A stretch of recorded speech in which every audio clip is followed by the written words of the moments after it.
kind-hearted English viewers, subscribe, like, and share my revenge stories. Your small kindness helps real people get heard. Join me now as we unpack a messy, guilty, and strangely satisfying reckoning. He kept hitting on every young woman who showed up for community service, signing their papers if they sent him pictures. So, with days left on my sentence, I did something desperate. I threatened to expose him unless he signed my paperwork. He signed. And the next day, he was gone from the program. But I still wake up asking, did I do the right thing? If you've ever been cornered by someone who used power to hurt others, this one is for you. Like, subscribe, and if you've got a story like this, drop it in the comments.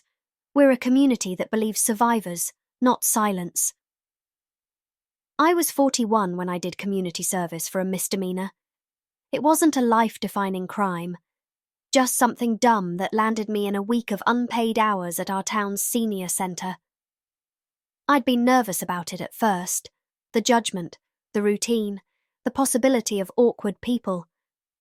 But honestly, I figured I'd fold into the craft room and keep my head down. When I walked in, they introduced me to the maintenance man.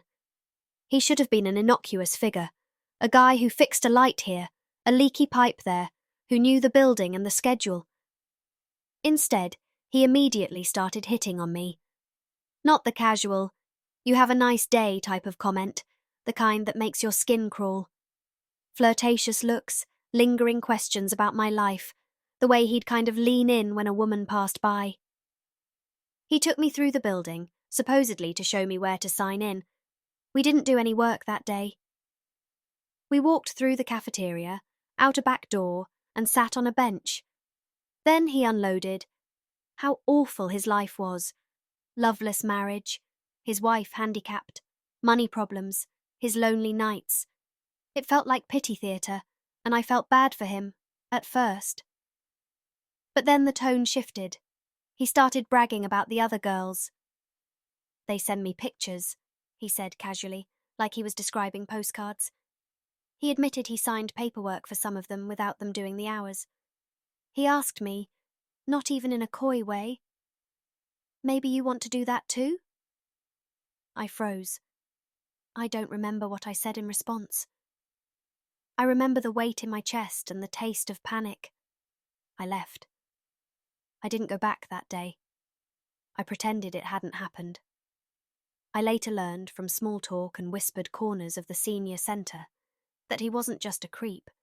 He had a pattern.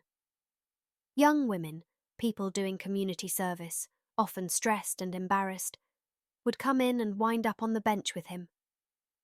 Some got charmed, some pressured, some played along, some sent photos. The most awful part? He used his position to skip paperwork or sign off on hours. That's power. That's a gatekeeper deciding who gets to move on and who doesn't. I did a few shifts over the next couple weeks. I filled out a little bit of my hours, 4 out of 40 total, but the rest of the time I avoided him. I didn't want to be alone around him. I didn't want to be the next in line for his supposedly tragic monologue and his slippery suggestion. But as the deadline approached and my sentence clock ticked down, reality got loud. I had only completed 4 hours. 4 out of 40.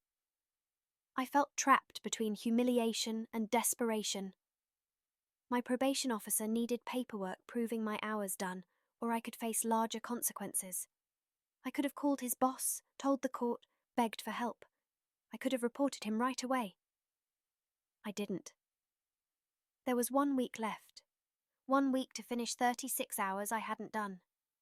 I panicked in that particular way of someone who knows the rules, sees the sheriff, and realizes their timeline is unforgiving. I thought about the senior centre and that bench and the way he'd asked for pictures like it was casual currency. I made a terrible decision. I texted him. I told him I wouldn't send him pictures. I wasn't going to be prey, but I had leverage. I knew enough to ruin him if I wanted to. I told him to sign my paperwork, or I'd tell his boss and the court what he was doing. I threatened exposure. I threatened consequences. He signed it. The relief hit like sugar and shame mixed together. The paperwork was in. The clocked hours would be accepted. I could breathe. The next morning, I walked into the probation office with the signature in hand and told them the truth. Don't use the senior centre for community service placements anymore, and do not send people there. I told them exactly what I'd heard, in as clinical a tone as I could manage. I turned him in the same day I coerced him. That part of the story is important. I didn't just extort to get my way and walk away. I used the lever I created to make sure the program couldn't prey on more women. The maintenance man was removed from the program. I insisted my probation officer and the folks at the court disallow that placement. I regret not turning him in sooner. I regret letting myself be cornered in the first place. But the maintenance man's removal felt like a small victory, like I had used a dirty trick to stop a dirty pattern. There's a complicated moral knot here. I manipulated him. I blackmailed him. That's illegal. That is not something to celebrate. But I also made sure he couldn't take advantage of more women while I still had leverage in my pocket. For me, that was the rationale that soothed my conscience enough to sleep that night. A few months later, in a different moment entirely, I was at work telling a couple co-workers about how wild the senior centre staff were. One of them pulled me aside, whispering, "He's my stepdad." She started crying in front of me. She told me she'd suspected he was doing things to her mum, but her mum wouldn't believe it. The realization that a stranger I'd exposed might be connected to someone I knew in private hit me like a punch. She wanted me to talk to her mum, to tell the story, to show the receipts. I told her to have her mum call me. I offered to share everything. I never heard back. Maybe she chickened out. Maybe she wanted to protect her family. Maybe nothing changed. The maintenance man still had a life, a wife he seemed devoted to in his sob stories. A life that included a daughter who didn't fully know or didn't want to know. That complexity, the way predators can be husbands, fathers, and monsters in one package, haunted me. I still felt awful for that stepdaughter. My heart sank for her. I would have wanted to scream the truth in her mother's face. But people choose their own denials sometimes, and those are not my battles to force. Let me be clear. I do not recommend blackmailing anyone. It's illegal. It's risky. It makes you both a victim and a perpetrator of wrongdoing. If you can report safely, go to the authorities. Use formal channels. Protect yourself. Get witnesses. Document. That is the responsible route. But human beings are messy, and sometimes, out of desperation, we do wild things. I did something that reads like vigilante justice. In the moment, it felt like defense. In the mirror later, it looked like cowardice and courage in equal parts. I stopped a man from accessing more vulnerable women in the program. That's a fact. But I also took a line into my own hands. There are a few lessons I want to shout from this small confession. If someone in a position of power is exploiting vulnerable people, tell someone who can act, a superior, a court officer, a lawyer, or the police. Don't carry it alone. If you feel pressured, you're not alone in feeling ashamed to report. Shame protects the predator. Don't let it. Using illegal means to stop illegal behaviour is a trap. Even if the outcome feels righteous, it can come with consequences. I was lucky the outcome here didn't blow back on me, but that's not a strategy anyone should bank on.